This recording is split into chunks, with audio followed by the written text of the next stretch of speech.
जय हिंद साथियों, नमस्कार। स्वागत है आप सभी का अपने यूट्यूब चैनल एग्जाम नॉलेज पर। दोस्तों, आज की इस वीडियो में हम बात करने वाले हैं बिहार शिक्षक भर्ती 2.0 के बारे में, और इसमें भी हम बात करेंगे वर्ग 6 से 8 की कट ऑफ के बारे में कि आपकी कट ऑफ इतनी ज़्यादा हाई कैसे चली गई, एसएसटी की कट ऑफ क्या रहने वाली है और एसएसटी का रिजल्ट कब आएगा। साथ ही हम बात करने वाले हैं कि क्या कारण रहा है कि इस बार जो कट ऑफ है वो इतनी ज़्यादा हाई चली गई, जिसका अनुमान किसी ने भी नहीं लगाया था। देखिए साथियों, हमने वर्ग 6 से 8 में एग्ज़ाम से भी पहले एक सेफ़ स्कोर आपका बता दिया था कि आप यदि इतना स्कोर करेंगे तो आप अपने एग्ज़ाम में सेफ़ रहने वाले हैं। तो उस वीडियो को उस समय जिन कैंडिडेट्स ने देखा था तो वह कमेंट कर रहे थे क्या आपने कभी बीपीएससी का एग्ज़ाम दिया है या आप एग्ज़ाम से पहले ही अनुमान कैसे लगा सकते हैं। लेकिन अब जो कैंडिडेट वह वीडियो देख रहे हैं तो वो कह रहे हैं कि सर, आपके द्वारा बताया गया स्कोर बिल्कुल सटीक रहा है, आपने बिल्कुल सही स्कोर बताया है। तो उस वीडियो का लिंक हम अपने कमेंट बॉक्स में दे देंगे, आप भी जाकर के वह वीडियो देख सकते हैं। अब बात करेंगे साथियों कि वर्ग 6 से 8 के लिए क्या कारण रहा है कि आपकी कट ऑफ इतनी ज़्यादा हाई चली गई है। बात करें सबसे पहले मैथ साइंस की, तो आप देखेंगे कि मैथ साइंस का पेपर काफ़ी ज़्यादा टफ आया था। लेकिन साथियों देखिएगा, आपका मैथ साइंस का पेपर ज़रूर टफ आया था, पर सबसे ज़्यादा कंपटीशन भी यहीं पर था। यहाँ पर आपको लगभग 40 से 50% अभ्यर्थी ऐसे देखने को मिलेंगे वर्ग 6 से 8 में जो कि मैथ साइंस सब्जेक्ट से थे। इसीलिए मैथ साइंस की कट ऑफ थोड़ा ज़्यादा जाना ज़रूरी भी था। लेकिन साथियों इतनी ज़्यादा चली जाएगी कि मैथ साइंस की आप कट ऑफ देखेंगे, यूआर कैटेगरी में 80 कट ऑफ गई है, 80 कट ऑफ गई है और ये 120 नंबर में से गई है। तो साथियों 120 में से 80 नंबर लाना कोई मजाक बात नहीं है, कोई हल्का काम नहीं है। लेकिन इतनी ज़्यादा कट ऑफ जाने का देखिएगा सबसे बड़ा रीज़न यही है कि इसमें बीएड के भी अभ्यर्थी शामिल थे और आप देखेंगे बीटीसी के भी अभ्यर्थी शामिल थे। तो इसमें देखिएगा डबल तो अभ्यर्थी शामिल हो गए, यानी कि काफ़ी ज़्यादा मात्रा में अभ्यर्थी इसमें शामिल हो गए। ऊपर से इसमें आप देखेंगे कि यूआर कैंडिडेट जो भी थे उसमें आप देखेंगे कि अदर स्टेट से सबसे ज़्यादा कैंडिडेट सिलेक्ट हुआ है। वहीं बात की जाए, देखिएगा जो हम शुरुआत से कहते आ रहे थे कि वन रिजल्ट वन कैंडिडेट, यानी कि वन कैंडिडेट का वन रिजल्ट ही जारी किया जाना चाहिए, लेकिन ऐसा आयोग के द्वारा नहीं किया गया है। अगर आयोग ऐसा करना चाहता तो उसको सबसे पहले 11th-12th का रिजल्ट देना था, उसके बाद में 9th और 10th का रिजल्ट देना था और सबसे अंत में 6 से 8 का रिजल्ट देना था।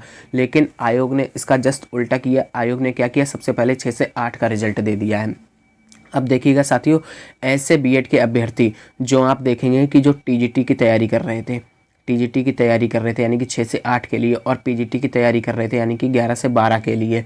तो ऐसे जो अभ्यर्थी जो बीएड के हैं, जो इन दोनों ही वर्गों के लिए तैयारी कर रहे थे, तो आप देखेंगे कि उनका सब्जेक्ट कितना ज़्यादा स्ट्रांग होगा।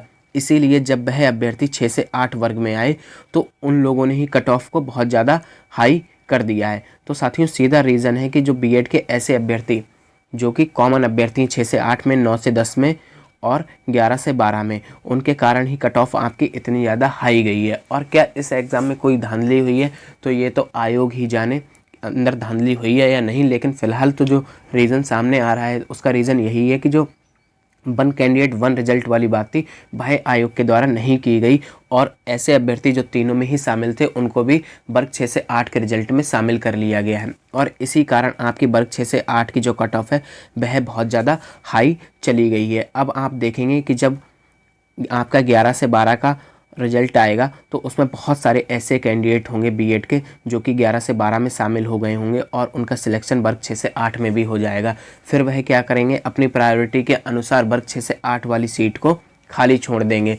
फिर यह जो सीट्स खाली रह जाएंगी वर्ग 6 से 8 की, या तो इनका बाद में दोबारा से कट ऑफ डाउन करके रिजल्ट निकाला जाएगा, वरना आयोग क्या काम करने वाला है कि ये जो वर्ग 6 से 8 में अब जो आपकी सीट्स खाली रह जाएंगी उनको आने वाली भर्ती में जोड़ दिया जाएगा। तो आप देखेंगे कि इस बार जो बच्चे मेहनत करके जो आप देखेंगे 75 के आसपास स्कोर कर पाए होंगे, 70-75 स्कोर कर पाए होंगे, वो लोग भी सिलेक्ट हो सकते थे यदि आयोग वन कैंडिडेट का वन रिजल्ट ही जारी करता। लेकिन आयोग ने ऐसा नहीं किया और इसी कारण क्या होने वाला है, वर्ग 6 से 8 में सीट्स खाली रह जाएंगी और बहुत सारे अभ्यर्थियों का नुकसान हो जाएगा, क्योंकि वह अभ्यर्थी बीएड के ऐसे होने वाले हैं जो कि 9 से 10 में या 11 से 12 में ज्वाइनिंग ले लेंगे और वर्ग 6 से 8 में सफल होने के बाद अपनी सीट को खाली छोड़ देंगे। तो यही एक रीज़न सबसे बड़ा सामने आ रहा है जिसके कारण कट ऑफ इतनी ज़्यादा हाई चली गई है। अब साथियों हम सामाजिक विज्ञान की कट ऑफ के बारे में बात कर लेते हैं। जैसा कि आप सभी को पता है कि मैथ साइंस की कट ऑफ की बात की जाए तो 80 कट ऑफ गई है। वहीं आप हिंदी की कट ऑफ देख लें या फिर आप इंग्लिश की कट ऑफ देख लें, तो इन सभी की कट ऑफ 80 प्लस ही गई है। और वहीं आप अगर उर्दू की बात करेंगे, तो उर्दू की कट ऑफ तो 90 प्लस चली गई है। तो इसका मतलब ये है कि कंपटीशन बहुत ज़्यादा होने वाला है। और जो आपकी सामाजिक विज्ञान विषय की कट ऑफ है वह भी अब इतनी ही हाई जाने वाली है। तो अब हम बताने वाले हैं कि सामाजिक विज्ञान विषय के अभ्यर्थी जो अब अपनी कट ऑफ का वेट कर रहे हैं, तो उनके अगर इतने मार्क्स होंगे तभी वह अपना सिलेक्शन समझ सकते हैं। अगर इससे कम मार्क्स हुए तो बहुत कम चांस है कि वह सिलेक्ट हो पाए। तो चलिए अब हम कट ऑफ के बारे में बात कर लेते हैं। देखिएगा साथियों, सामाजिक विज्ञान विषय की अब कट ऑफ के बारे में बता दिया जाए आपको, तो यूआर मेल कैंडिडेट की बात की जाए तो आपका स्कोर 82 से 85 के मध्य है, इतनी ही आपकी कट ऑफ जा सकती है। यूआर फीमेल की बात की जाए तो 76 से 78 के मध्य होना चाहिए। ईडब्ल्यूएस मेल की बात की जाए तो 75 से 78 तक आपकी कट ऑफ जा सकती है। और फीमेल की बात की जाए तो 68 से 70 के मध्य आपका स्कोर होना चाहिए। ईबीसी मेल की बात की जाए तो 72 से 75 के मध्य आपकी कट ऑफ जाने वाली है। और ईबीसी फीमेल की बात की जाए तो 62 से 65 के मध्य आपका स्कोर होना चाहिए। बीसी मेल की कट ऑफ की बात कर ली जाए तो 76 से 78 के बीच आपकी कट ऑफ रह सकती है। और वहीं बात की जाए आपका बीसी फीमेल के बारे में तो 69 से 72 के मध्य आपकी कट ऑफ रहने के चांसेस है।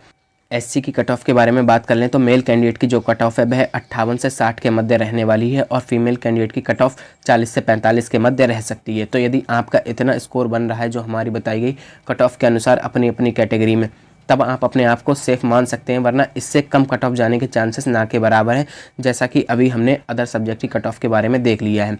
अब क्या होगा, या तो आयोग जो ऐसे कैंडिडेट हैं जो 11 से 12 में सिलेक्ट होने के बाद अपनी सीट को खाली छोड़ दें, तो वह बची हुई सीट्स पर दोबारा से रिजल्ट निकाले कम कट ऑफ करके, तब कट ऑफ कम जाने के चांसेस है, वरना तो आपकी कट ऑफ इतने ही रहने का अनुमान है। तो यह है आयोग की सरासर नाइंसाफ़ी, और आयोग ने ही अभ्यर्थियों को धोखा दिया और आयोग के द्वारा ही अभ्यर्थियों के साथ ये गलती की गई है, जिसका हर्जाना भी अब अभ्यर्थियों को भुगतना पड़ेगा। तो आपको ये वीडियो पसंद आई है तो वीडियो को लाइक और शेयर कर दीजिएगा और चैनल को भी सब्सक्राइब कर लीजिएगा।